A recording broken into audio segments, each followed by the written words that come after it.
Hello students, आज आप लोगों की 13th क्लास है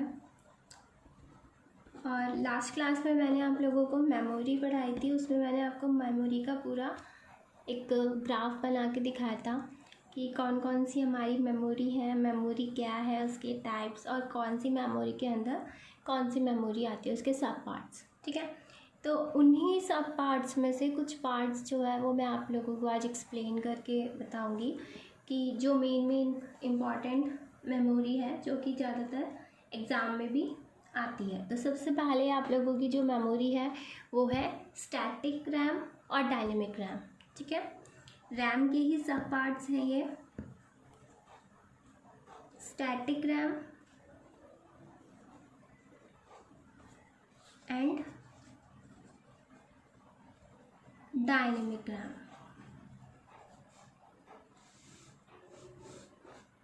रैम आप सभी को पता है, static RAM means S RAM. Static word लिखा हुआ आपको कहीं नहीं मिलेगा, आपको एस रैम लिखा हुआ मिलेगा या फिर आपको मिलेगा डी रैम। ठीक है, तो इसकी फुल फॉर्म भी पूछी जा सकती है, तो वो भी आपको पता होनी चाहिए। प्लस इनका जो यूज़ है वो भी आप लोगों को पता होना चाहिए। तो रैम आप लोगों को पता है क्या होती है कि रैम जो है वो एक वॉलेटाइल मेमोरी है। मीन्स कि अगर पावर ऑफ हो जाती है तो जो डेटा है वो आपका इरेज हो जाएगा।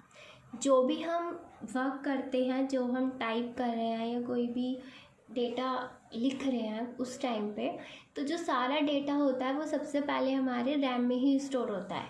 डायरेक्टली जाके वो सेकेंडरी मेमोरी में स्टोर नहीं होता है, सबसे पहले वो प्राइमरी मेमोरी में स्टोर होता है। और प्राइमरी मेमोरी क्या होती है आपकी, रैम। लेकिन रैम भी जो होती है वो 2 टाइप्स की होती है, स्टैटिक और डायनेमिक। अब स्टैटिक रैम में क्या होता है, एस रैम स्टोर्स डेटा और प्रोग्राम, कोई भी जो प्रोग्राम है, programmes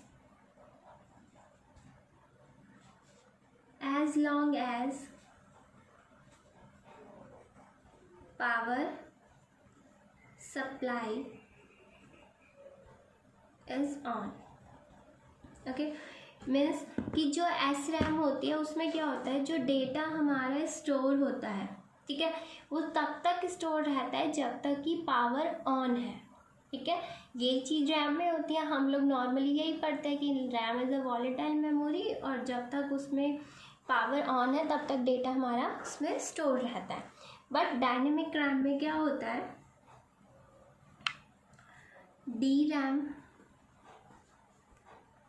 losses, it's stored information in very short time, even though power supply is on।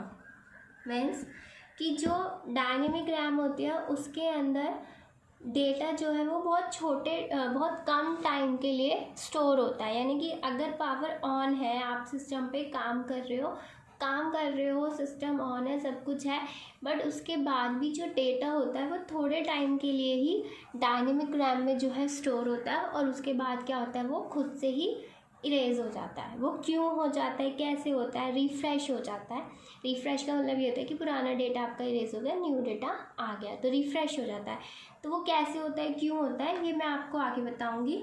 First point आपका यही है कि जो स्टैटिक रैम होती है उसके अंदर डेटा हमारा तब तक स्टोर रहता है जब तक कि पावर ऑन है। और डायनेमिक रैम में जो डेटा होता है वो बहुत शॉर्ट टाइम के लिए, कम टाइम के लिए स्टोर होता है, भले ही पावर आपकी ऑन हो, उसके बाद भी क्या होता है, वो इरेज हो जाता है।